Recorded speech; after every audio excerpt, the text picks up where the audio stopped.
Well, thank you so much for joining us. Thank you guys for taking the time to always sign in. I want to say greetings to Scott and Maddie here for being here early. I appreciate it, guys, for you guys showing up like that. It's just a great thing to be here, guys, with you. Oh, that's what I was waiting for. Okay. Yeah, everything looks good. Let me make an adjustment here. Yeah. All right, I think I can live with this. How is everybody doing tonight?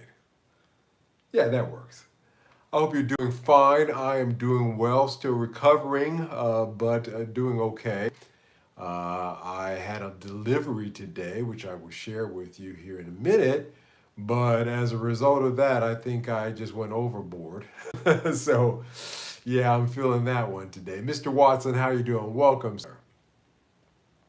And Mr. Allmark in the house as well. Hey, how you doing? Yeah, guys, I'm okay. I'm going to try to sit back here a little bit because I really think I pushed it a little more than I should have today, and I'm feeling it. Oh, one moment before we get started, let me let the cat out. She never likes it when I do these live streams. Yeah,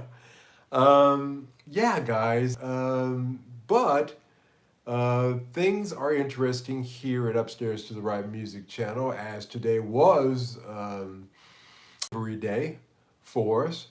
So I'm going to share that with you. Let's wait for a few more people to show up in the live stream before we get to that. Um, it got me in the mindset to just talk about guitars in general tonight. Share some guitars and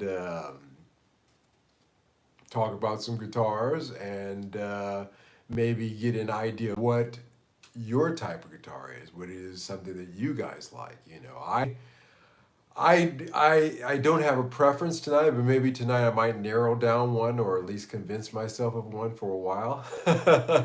Have fun tonight.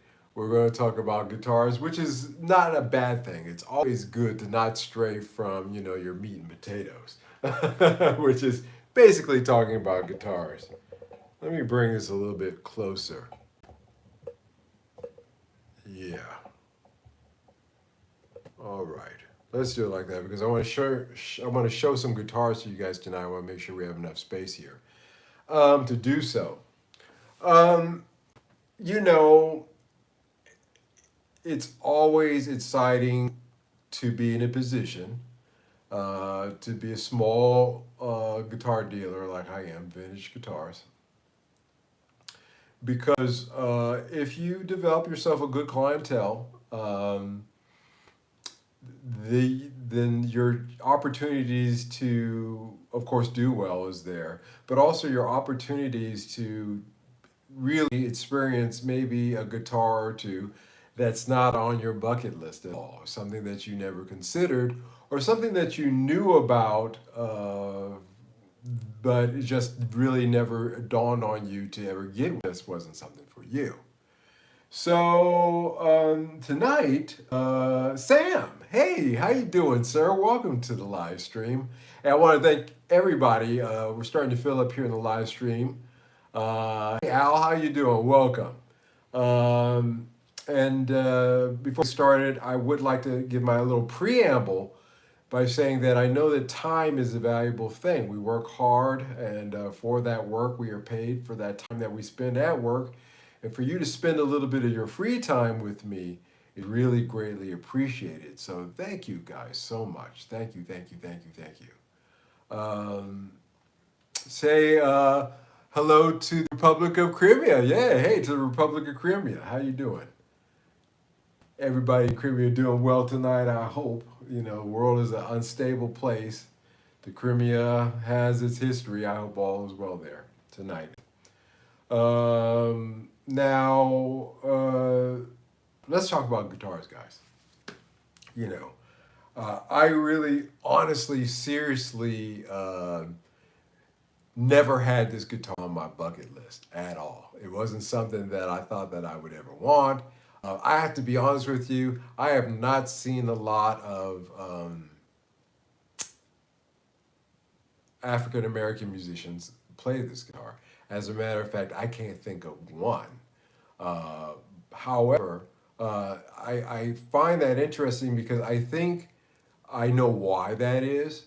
I think it was something that was just too exclusive. You know, for guys like Hendrix, for guys like Sly Stone, even for, God, I could go through a list of players. You had to play what was around you. And I think that the British were having the problem in the UK that they couldn't source American Fenders.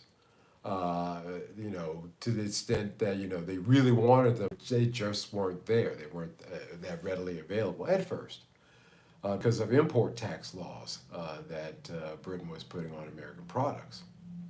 Sound familiar? And in the States, a guitar like the first one I want to share with you tonight is not something that would have been available to anybody. But certainly, it would have been something that had been available to a lot of black musicians at that time. And I think that's a shame, because after strumming this a lot for the last hour or two, just trying to feel it out, because this one has to go immediately to my client, so I'm not going to have a lot of time with it. It's one of the reasons why I want to share it with you guys tonight. But it's a shame because I think this would have been an excellent R&B guitar for a lot of reasons. So what it is this 1978 Greco, and this is the Greco 325 style guitar. The only thing that's missing is there's missing the knob cover there. It's missing. Other than that, it's all original. The pickups, everything on this. This thing has the thickest. I'm sure you guys can see that. That has the thickest slab of rosewood I have ever seen on a guitar in my life. And I've seen quite a few guitars. Look at that. Yeah. So this is made in Japan.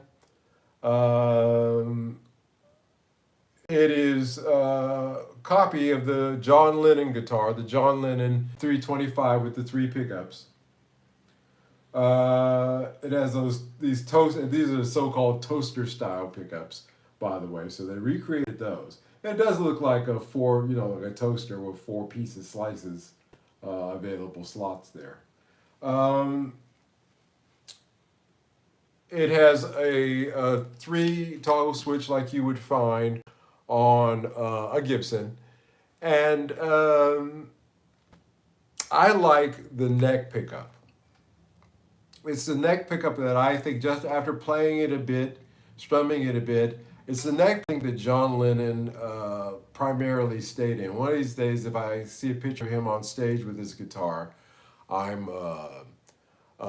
damn, that's thick. I bet you never thought you would be saying that about a guitar, Michael. Yeah, that's a true slab rosewood board.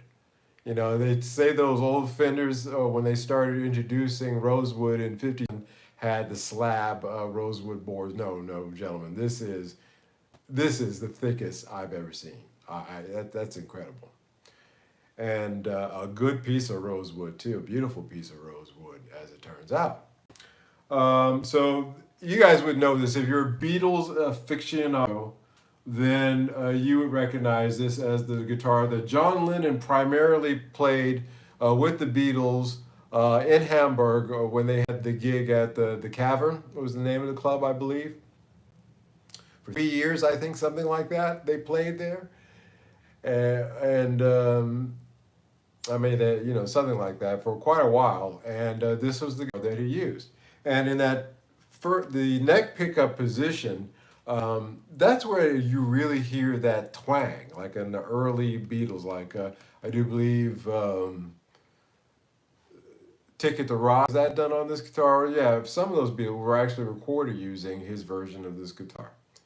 So it is, again, like I said, a shame, because in that neck position, doing some Motown type licks, it's a gorgeous tone. You know, it's really something. And in any case, it is a car now that I guess I don't know how popular this would be at this point.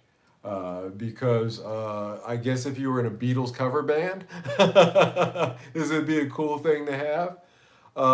Or, you know, if you were in a Bangles cover band, I guess is another way you go with that. But I think that this instrument is an interesting sound to it. My first time playing toaster pickups and digging what the sound of these are. I hope to have time to do a regular content video on this before I have to deliver it to its client. But the sound is really that Beatles twangy kind of sound. I got a lot of bots going here tonight. It's killing me. I just, you know, I don't. It was more interesting if it wasn't pictographs. It's like something off the side of a pyramid or something. Anyway, guys, I'll ignore it. I'll press on. Complete, like I said, only missing just that. That's it. This knob cover there. Other than that, it's in great condition. And it's an interesting sound. I am really glad to be able to have a chance to play this. But would I rock this regularly?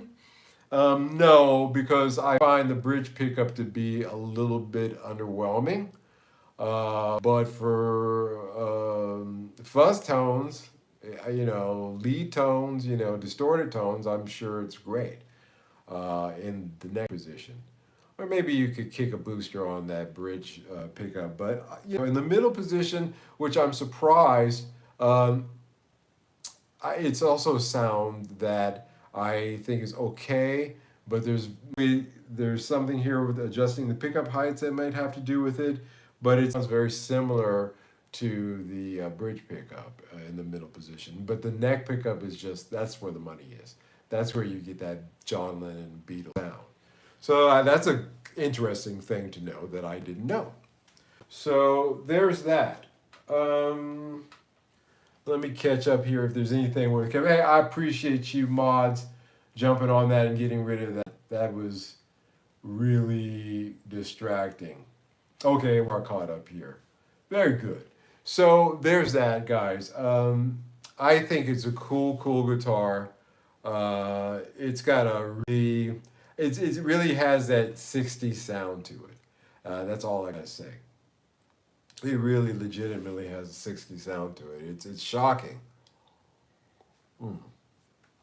Excuse me, with a very little bit of, you don't need any, plain clean, not even processing it. You know, just through, you know, just running clean here through my board. I ran through my board through several amp simulations, and it just sounded wonderful.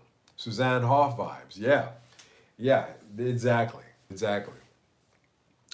So, you know, I think that it's still a full instrument, but would it say something about me, a rock fan? Yeah, it would say something about me that I'm trying to do, if I was trying to do something with it. Any chance for Layla? It's interesting that you say that because the next guitar that I want to share with you guys is a Greco. So yeah, we could definitely do Layla on this, no problem. In natural, complete, 100% in just absolute stunning condition. Nothing missing, all the original picks.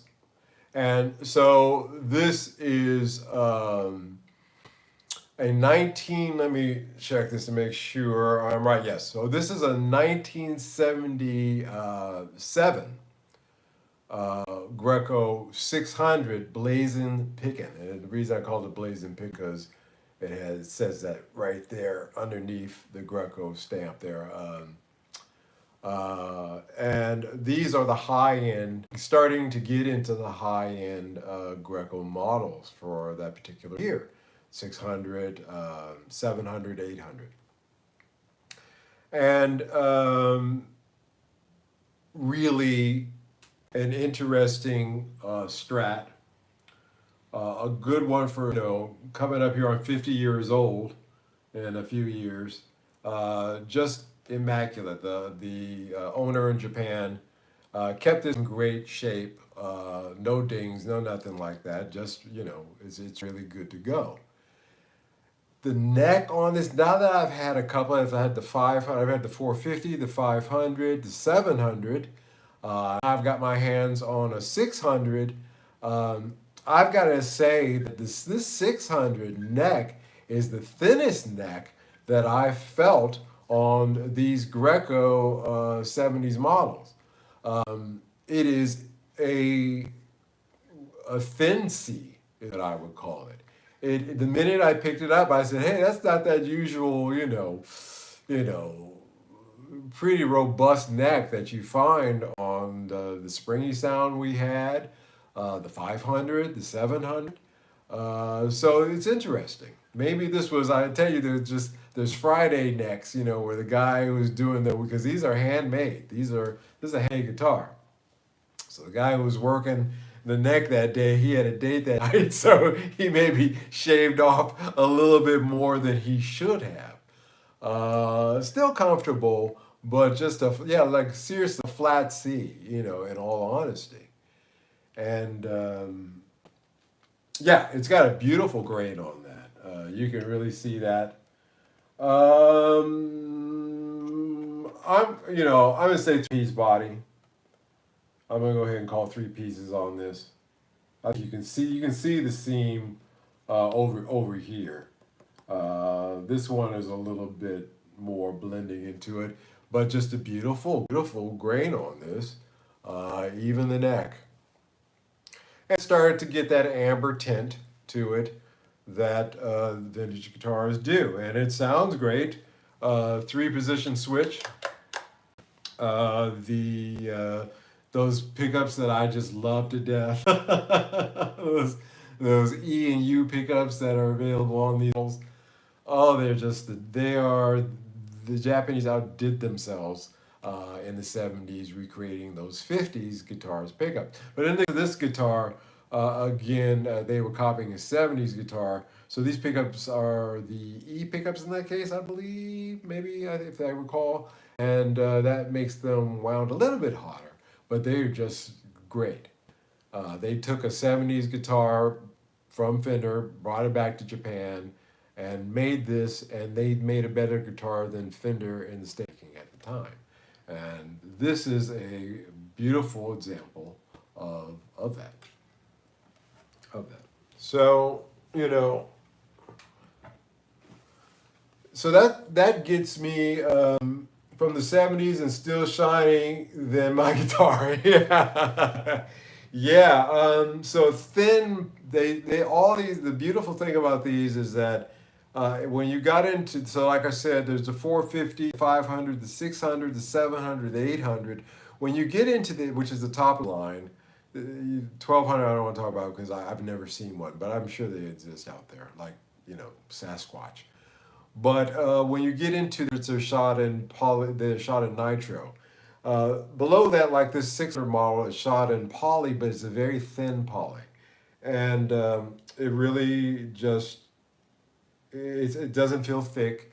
It really looks nice. And it holds up over time, and it allows the wood underneath to age very nicely to get that vintage, true, vintage amber. I mean, I'm glad to be able to be around true vintage amber guitars, because when I'm trying to stain something to make it match vintage amber, I know what it looks like. So that is a good thing. This is truly that. So it's just a beauty. Great sounding guitar. Good to go. I think it came, not this one, but another Tokai that's on its way has a case. I think I'm going to take this case and give it to my client as opposed to the Tokai case. I already discussed that with him uh, because I want the Tokai case because it, it's a rare one and I just want it. So it's gonna get a hard. This hard case is gonna go with this guitar when it goes to my client, and I'll keep the Tokai hard case when it ships here. But yeah, you know, it's just a beauty. It needs the reason I want to do that. It absolutely this one I believe it did not have a hard case when I bought it. Uh, I think it needs to have a hard case. I'll figure out the Tokai when it gets here. Something else for that one, but this one it's older than the Tokai, and I think it really, in order to make it, it needs a hard case. So we'll do that with that hard case. But you know, what does having a vintage guitar say about you as a guitar player? You know, so tonight's discussion, the reason I open sharing these instruments with you is to talk about why do we gravitate towards certain guitars. Is it the looks? Is it the tone? Is it the history? Or maybe just as simple as what our heroes played? Like for example, this is a good example. So John Lennon made this guitar famous. Susanna Hoff also made this guitar famous. You know, so it may be something as a kid you saw either one of them rocking that, and you decided that's something that you wanted to rock as well. So why do we gravitate towards certain instruments? Tommy says, greetings from Slovakia. Hey, greetings to you. I'm stopping by to spread love positively. Also hit the like button so I can help with the algorithms. Thank you, sir. I appreciate it. He is so correct, guys. Don't forget to hit the like button if you haven't done so. Thank you, Tommy. God bless you. Thank you for stopping by, man. God bless. You could look like you could eat off that guitar. Is mayonnaise an instrument? Well, I guess if you use it as a lubricant, it could. Yeah, anyway, Jimi Hendrix is known for his Stratocaster as well as Clapton, Stevie Ray Vaughan, John Frusciante from the Peppers. Yeah, you know, that could make you gravitate towards a Strat. Certainly, because of those artists, I think that more people gravitated as an initial first. You may, you know, wander off the reservation like I have since your first one. But for a first guitar, certainly you're seeing Clapton or anybody or you know John Mayall, you know, play PRS could be one of the deciding factors that makes you want to get an instrument. Regardless of whether it's 50 years old like this one, or if it's, you know, a brand new Squire, custom buy. I keep saying custom buy, classic buy. Why do I keep saying custom buy? Right? Classic buy, classic buy. So what does it say about you? Really talk about your love for expressive playing and how that guitar enables you to properly rely on dynamics, bends, and vibrato. That would certainly be the case of this Strat over the Rickenbacker copy here. The Rickenbacker copy is really good for strumming chords. Like there's some nice, you know, jazz chords that I like strum just to warm up, and the articulation of each string and each note on the Greco is great for that.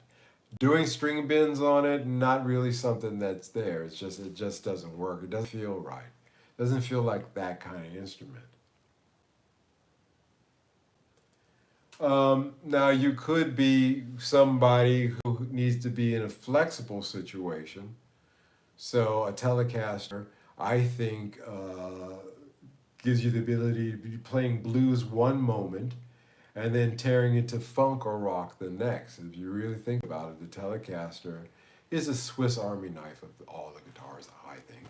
And one of the things that comes from that is its ability to play a lot of different genres of music. So we're going to talk about genres of music as well and how that could influence what your guitar says about you and are you what you play. You know. Now, the are you what you play part is, we can look at a guy, long hair, tatted up all over, and you would think to yourself, this guy's like a death metal guy, or this, he may be an extreme, really diverse player, jazz, blues, rock, whatever you want to play, but that's what he prefers to do. And would he have an instrument that when he wasn't doing this thing over here, when he wanted to dabble in the other things, would it be an instrument that could do that, or does that matter? See, I wanted to throw that out there as well as a question. SS versus HSS strats. Are HSS ones blasphemy? Walnuts wants to know. Also, what about non-Fender strats like G&L or Music Man cutlasses? Well, a strat's a strat's a strat. In terms of the body forms, the headstocks are the only variable factor. On all of those listed, the body forms primarily the same. Now, in terms of whether SSS versus HSS strats is blasphemy, how about the SSH strat the HH strat that I'm building as a parts caster? Is that blasphemy? I was just talking about the versatile player, and I am experimenting with, I think that for comfortability for me, because I'm just getting to the point where I don't want to lug around a Les Paul. And I find Strat to be a very comfortable instrument just to sit around at home and sit on my couch and play, especially if they're light, like this one's a light one. So that would be a joy to play. This Rickenbacker is a little heavier than this Strat, actually. I would say about a pound heavier. So this, but it's still not as heavy, maybe 8 pounds. It's still not as awkward and heavy as I find Les Paul. So that also, your age might be an indicator to what your guitar says about you as well. So I will throw all these out there to you guys. So I don't think it's blasphemy. I think that Strat's a Strat. Do whatever, do you. Your Heroes guitar plus time and monies equals your collection. Thank you, Maddie. That is an excellent observation. That at some point you get your own preferences. That's where I'm at. I like Prince, and I thought for years that he was playing a Telecaster, so I gravitated towards a Telecaster. Found out later that it is nothing at all like Telecaster. It's a Strat on steroids, the Mad Cat that he played, but that's okay. But then I started gravitating and sharing that experience almost in real time since the beginning of my channel, exploring Les Pauls and SGs and 335s and God knows what. And now I've gotten to the point where I'm building a parts caster that's it's going to be top of the line. I think it's just my own preference. So absolutely a great point. Tellies are great for about any type of music. Yeah, the Swiss Army knife of guitars. Lowell, I got over 40 guitars, but I only play other them. Yeah, tells you a lot about my excessive spending disorder. That's all right, man. You'll thin the herd, and then, one of these days. But those 3 that you play will definitely say a lot about you and your preference, your true love, I think. I really do. Walnut's a pleasure. Les Pauls get so much hate nowadays. I also consider Japanese Tokai instead of a Gibson. Yeah, again, the 70s Tokai are built better than the 70s Gibsons because the Japanese were just like the Fenders in the 70s were not that great. But the Japanese were taking the concept and just, making what you would expect a 70s Fender to feel like. I talk about gravitas when it comes to these guitars, not only because of its age, but also when you hold a good instrument, like a real solid, like this is, this is, I like Squires, I own Squires, but this ain't no Squire. And quite frankly speaking, I haven't felt some Fenders that feel good like this. You'd have to get into some older ones. So that may have a little bit of something to do with what it says to you as well, in the sense that, again, you have the freedom to say, hey, I would rather go with this company because I know the quality and price, that we're all value that we're always looking for there, as opposed to what is being offered and is the cool thing. You know. I could see on the couch playing the Prince Purple Summer. I could see you on the couch playing the Prince Purple Summer guitar. Man, I don't know how he played that thing. That thing could look like it stab you real bad in the nuts if you set up real fast. So nah, I'm good on that. Mike, ever have a red special, Brian May? No, but I played one at the Vinendal vintage show. Believe it or not, somebody had one, and one of the Japanese copies that I think they made, and then he got mad because he wanted to make tweaks to it. It was a very interesting guitar. I would say it felt, in the vein of these in terms of, I'm sorry, it sounded in the vein of these with the pickups, toast pickups, but I don't know. It was a few minutes strumming it, and it wasn't something that I would ever invest in. Again, not my cup of tea. But certainly it would be, again, like this Rickenbacker here, it would be pretty well essential if you wanted to get that Brian May sound for recordings or a band. I always wanted Richie Samboro Strat because he was my first guitar hero. Yeah, man. I love his licks on Dead or Alive on the acoustic guitar. But it's literally the wrong guitar personally, yeah. Again, we take our personality in consideration as well.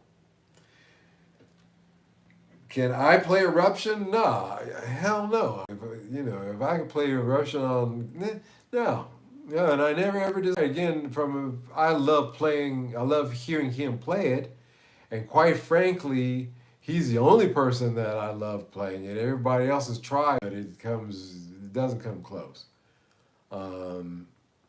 That's one of those things, man, that the first time I heard it, when that album came out, it's a sound that I think that is best heard and not, somebody trying to reproduce. Thin the Herd? No, I don't sell them. My guitars aren't worth much, and they're like pets for me. Pets I never see or have to feed or take for a walk. Like my dog, my new puppy tonight, thought 5 minutes before the live stream it'd be a great idea to come in here and pee in the studio carpet rug, which is something that, is just, doesn't make me happy. You can just learn it. Like I said, man, you can learn it, but again, like I said, there's certain solos that I think are better heard than played by anybody other than the original person.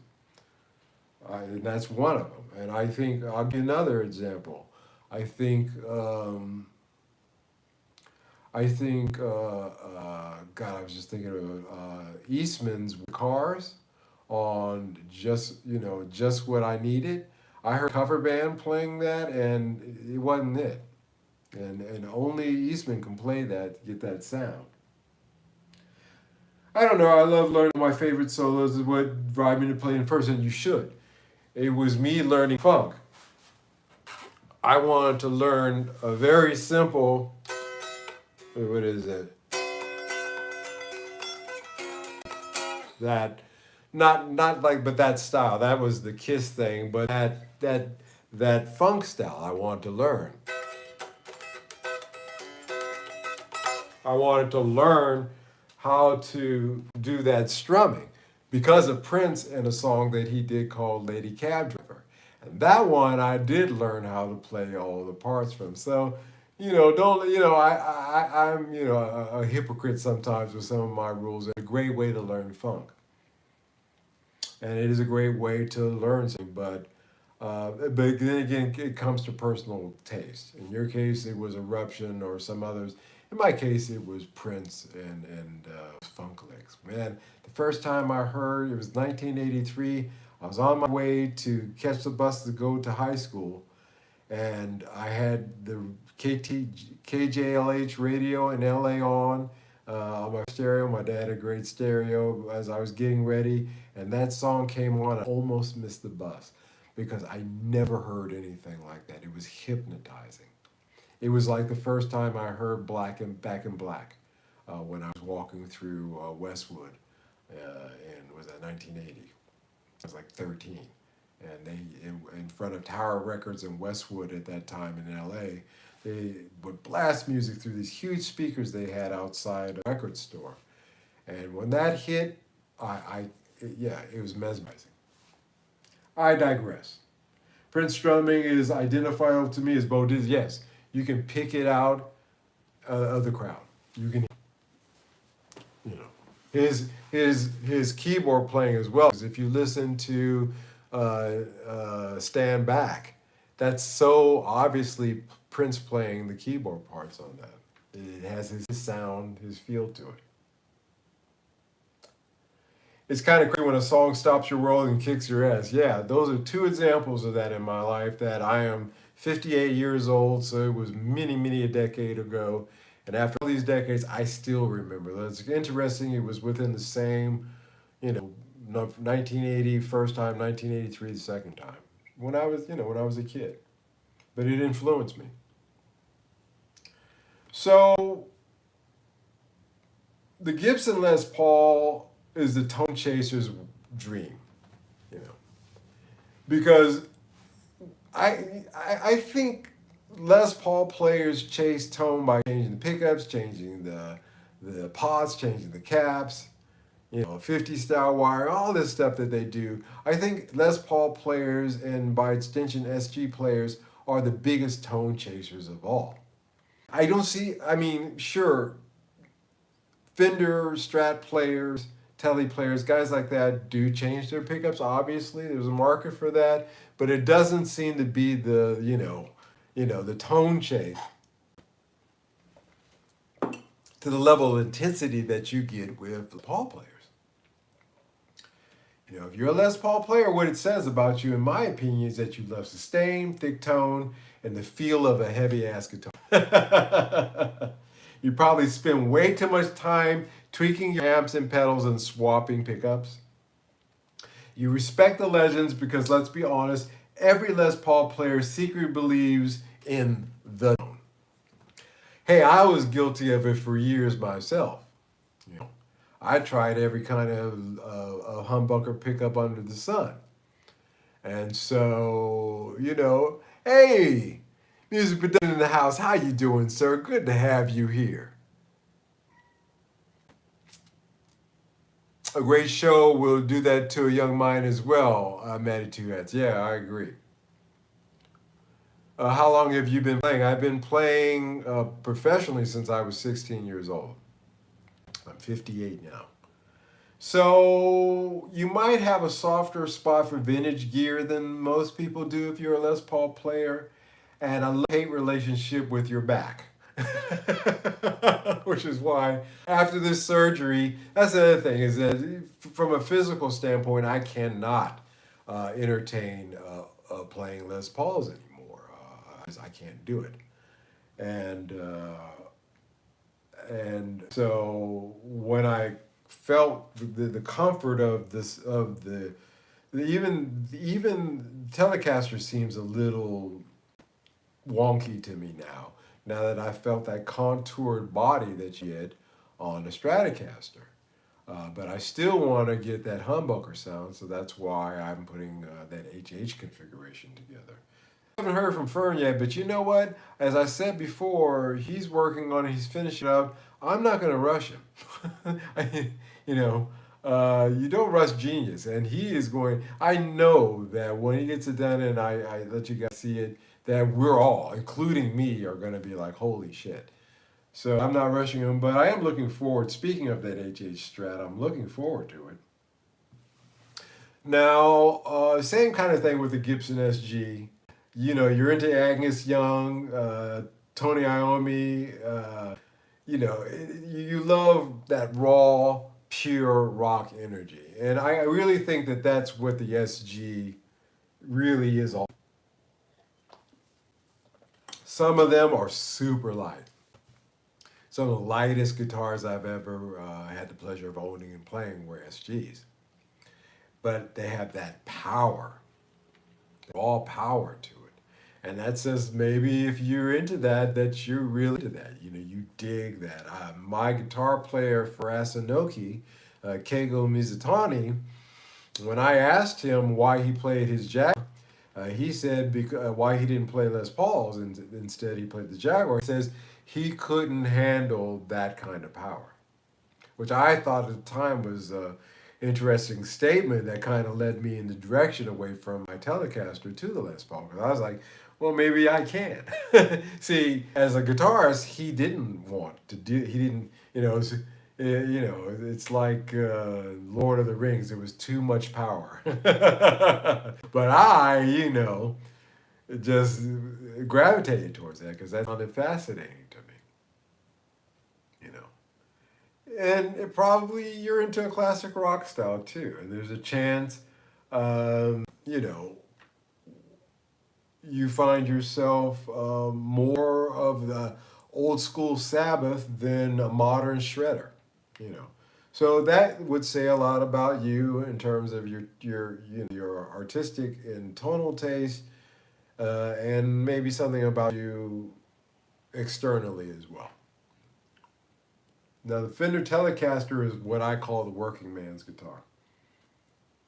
It's good for country, it's good for indies rock, it's good for rock, it's good for blues, it's good for jazz. I've just seen it used in all of those genres very well. And so, it's basically two pickets and a slab of wood. Not complicated. And it's got really all the tone you need. I don't think there's a tone that the mentioned guitars, the Les Paul or the SG cannot be relatively closely achieved using a Telecaster. I've done that, close. When you're recording. When you're playing it, a different thing. So you don't need fancy gimmicks. Your playing speaks for itself. You might have an in the 50s that still works perfectly. A lot of Tele guys I notice, they always have an old amp, especially the pros. So that says a lot about you as well. You have respect for a workman's guitar and vintage, gear as well. Now I threw in the 335. It's good for jazz, it's good for blues, it's good for soul music, it's good for classic rock. Anybody from Larry Carlton to Chuck Berry to B.B. King has had a 335. And I always thought the 335 to be kind of the Ritz-Carlton of guitar. Really, kind of snooty, kind of classy. You don't just play it, you speak through your guitar. It says a lot about you, style, it's a stylish guitar. Some of the most stylish guitars I've seen are 335s or the L4 left or L5s. Those are just beautiful. They can be made real pretty. You may be a jazz or blues purist. It likes that warm, woody tone that you get out of a 335. If you guys know, I've shown on the channel, I've owned a few 335s for a hot minute. I've tried to dig it, but I couldn't. I can't for some reason. And I think part of it again, it still seems a little awkward to sit down on the couch, so to speak, and play. And it's a big guitar too, and I'm not a big person, so there's that. The other thing is that it's a heavy guitar, so it's kind of just like that the issue that I have now with Les Pauls. So, but it's a classic guitar. The reason I want it is because, from an image standpoint, it's a damn beautiful guitar. You know, honestly. Rest in peace, Lady Gaga, indeed. Personally, I'm probably more old-fashioned Sabbath than modern Chevrolet. We read that. I'm working on my 335 as you speak. Diamond Starfire Custom. That's a nice one. We had a Diamond Sparkle in here that, if you look back in my old content, you can find. That was my first Diamond. It was a true Diamond, the Gold Sparkle. That had toaster pickups in it as well, so I can't. This is my first time experiencing toaster pickups. Yeah, that Diamond had it, and I thought that that was a great guitar. I actually dug that all the way around. Just again, it was just too heavy for me. But cool on you on that 335. I like to hear that how that goes, Finn. I don't deserve my 335. It feels like a major pro guitar, you know?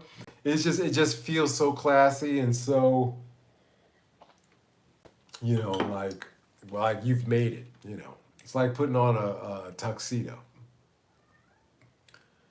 Yeah, it's like a real quality guitar, definitely in my top three. Yeah, me too. I just could never go along with it. Now I'll throw in the Ibanez RG. This is the shredder's dream. If you're into metal or prog rock, instrumental guitar, like Steve Vai, Paul Gilbert, or Joe Satriani, speed is your priority, and this is a guitar for you. You probably practice scales more than actual songs. A little snipe there for me. I'm being a little snotty here, but just a thought I had. You have strong opinions about tone woods and pickup configurations, boy. But you want to meet some tone wood guys, the shredders. Those are your tone wood guys. You know, you like the design of that guitar, the accent on the neck of that guitar, all the frets. Pickups I can't help you with. I know nothing about pickups that would be appropriate for that. Although again, I don't know if that's really relevant. I think you make any pickup sound like anything, but certainly it doesn't hurt. So I think if you're a shredder and you have that guitar, you know, if you're an accountant and you have that guitar, then that secret, again, that's an external thing that points to an internal truism about you. If you're the suited up, with the glasses on, accountant type guy, but you've got an Ibanez RG, then, your inner you is kind of like, I'm just saying. And the last two that I want to talk about are the Explorer and the Flying V. The Flying V will be shipping from Japan this Saturday, I believe. I talked to my agent. We worked out. So we will have a Flying V here to show off. I'm really excited. James Hetfield, Dave Mustaine, Albert King, they all play the Flying V. Jimi Hendrix had a custom-made Flying V. It's a statement maker, just like the Explorer, whether it's visually or musically. I think you gotta be, bold cat to play a Flying V. Because if you step on stage with a Flying V, then you're saying something. You're making a statement like, I'm going to kick your ass and I'm going to have, the most fanciest guitar you can imagine while I'm doing it.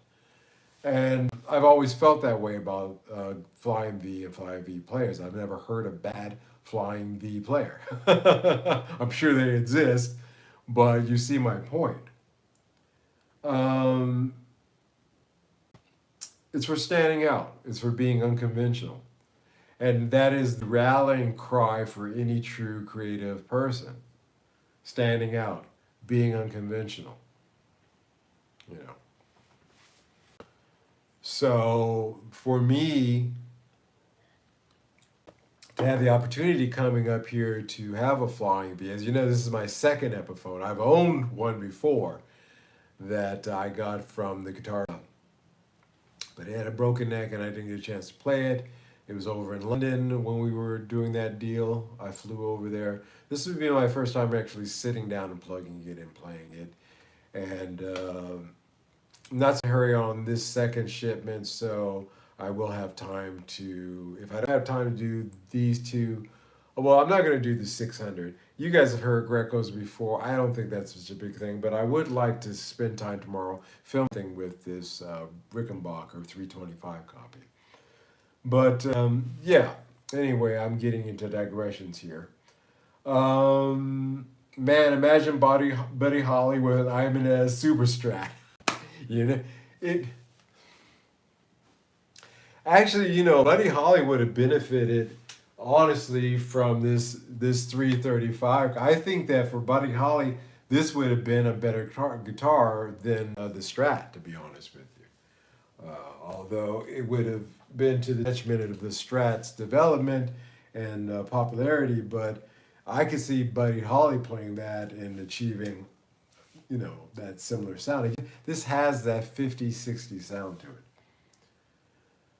Yeah, throw on enough gain to make wood irrelevant. They do it all the time on all these demos on YouTube. You know, I play, when I demo a guitar, I will play a few clean tones. Because I think one of the more relevant things is to show how it sounds clean. Then I'll dirty it up with some natural gain. Or maybe the gain from this clone. But other than that, yeah, you know,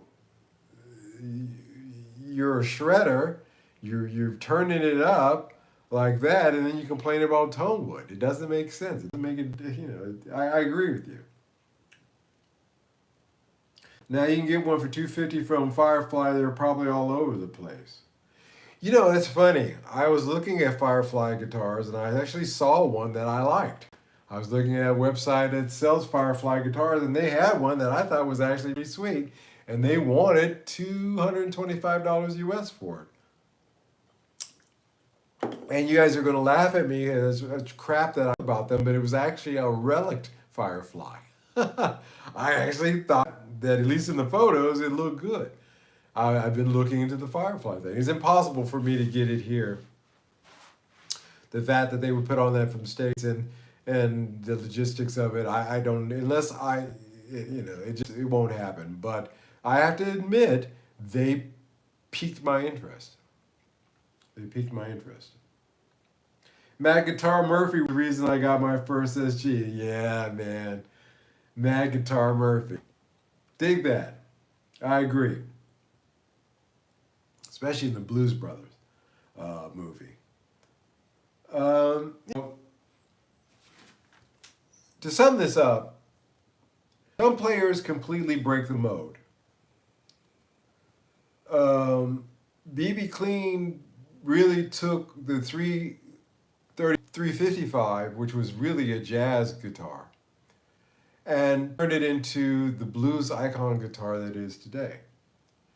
Prince took his Mad Cat and made it iconic in his own way. So does the guitar shape your sound, or do you shape the guitar's personality? The chicken or the egg? And I think that your guitar choices really do reflect on your playing style ultimately too.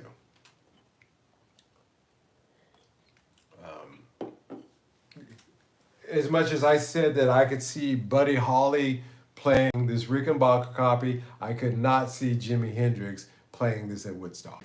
It would not work. It would not work. This is at Woodstock guitar. And so, and for reasons, for a lot of reasons that, you know, we know. So there's that. Would you ever switch to style of guitars to see how it changes your playing, like I did with the Les Pauls? Is my question to you. You know, something to think about. Just the things that we do as guitar players. Just things that we do.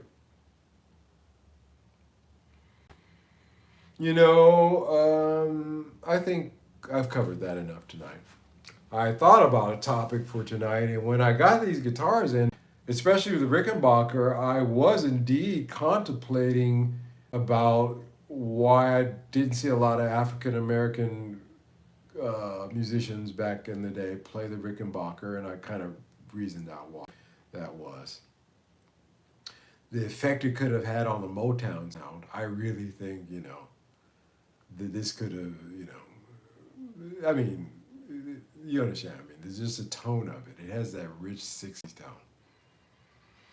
But I also got into the mindset of, after thinking about that thought, what does a guitar say about the player? Or is it what you play say about you? Just for full disclosure, I rarely have less than 3 gain stages going on. But the thing about stacking gain is that you can keep down the compression on the individual stages to keep it responsive. That's correct. I would say also like this level set buffer that I have in front of that gain stage you're doing will help your tone as well. But at that point, again, in a recording studio, you can make anything sound like anything, Prince once said. And but I don't think that you play Purple Haze on this 325 copy.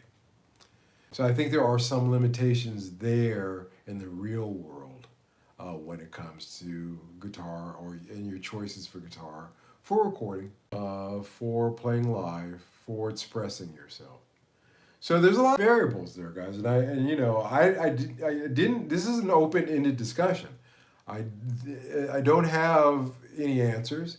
I thought at the end of this, maybe I would, through catharsis, have this revelation about what kind of guy I am in terms of what it says about me. I'm a catch and release kind of guy when it comes to guitars. I don't keep a lot of them. I like them going through. It's just like when I was dating. I like them going through, but I don't want any of them to stick around too long because I want to see what's next. So that is kind of, I no longer do that. But when it comes to guitars, I am that way. Linda Lewis, good afternoon. How are you doing? First time watching. Blessings. Well, thank you so much for showing up. I appreciate it. We're talking about guitars and guitar players because we're a guitar channel. What does a guitar say about you as a guitar player? And yeah, nice to have you here. And I don't know if you play guitar or not. I'd be interested to hear, if you do, what guitar you have or would want to have if you did play guitar.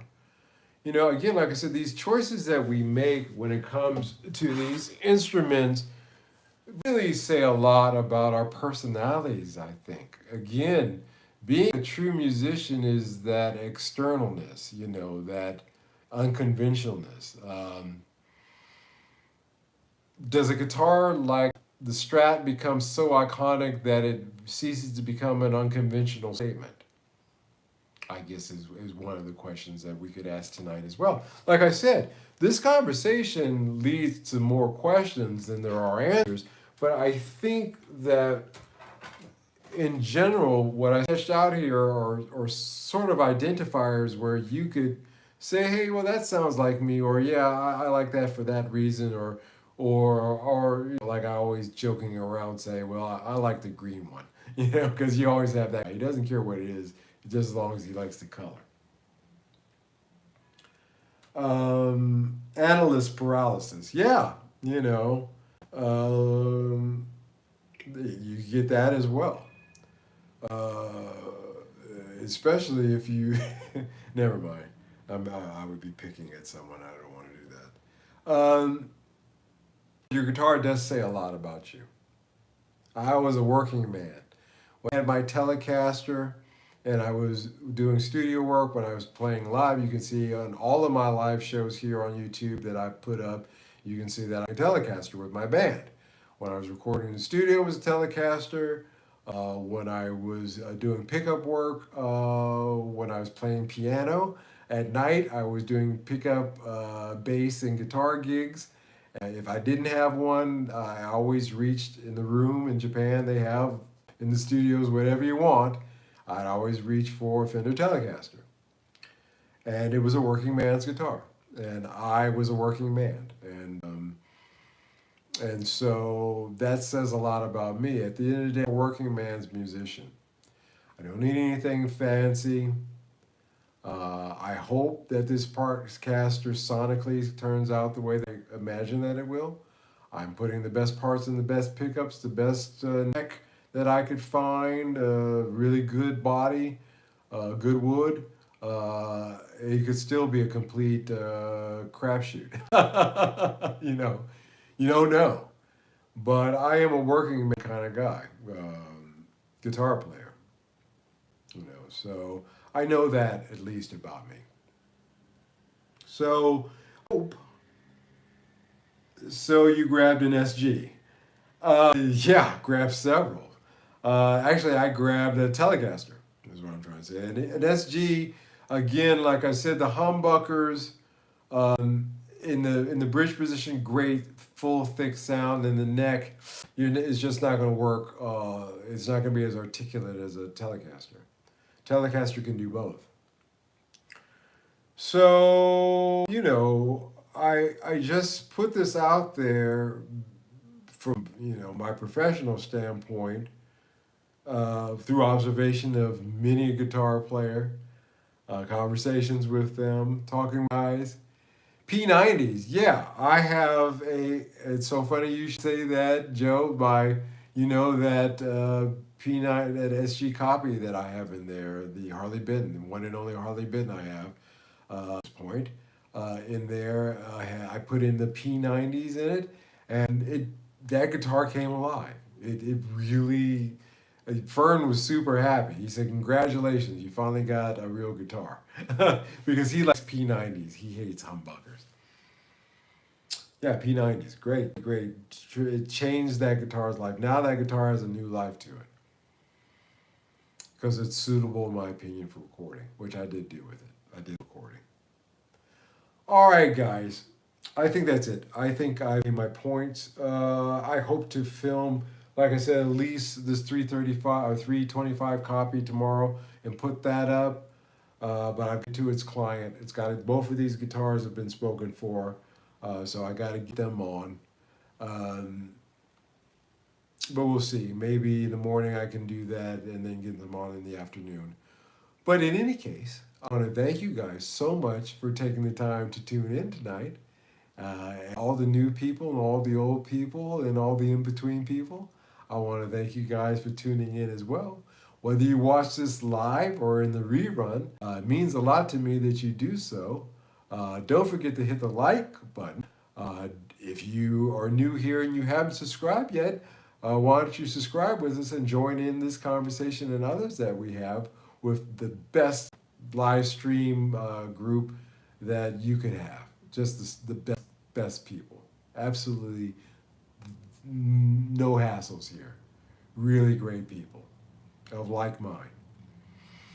Love to have you subscribe and join the channel. I sell music on Bandcamp under Mike McWilliams or my band Asanoki. You can rewind to hear that again. If you really want to help out this channel directly, reach out, buy a single, buy a whole album, buy 2 albums. Support this channel this way if you're so inclined, if you can. If not, I'm still glad to be here, and I will be here regardless for you guys. The next one will be Sunday, so I look forward to Sunday at Mike's. Until the next one, a good morning, a good afternoon, a good evening to you wherever you are. Thank you guys. You take care. Bye.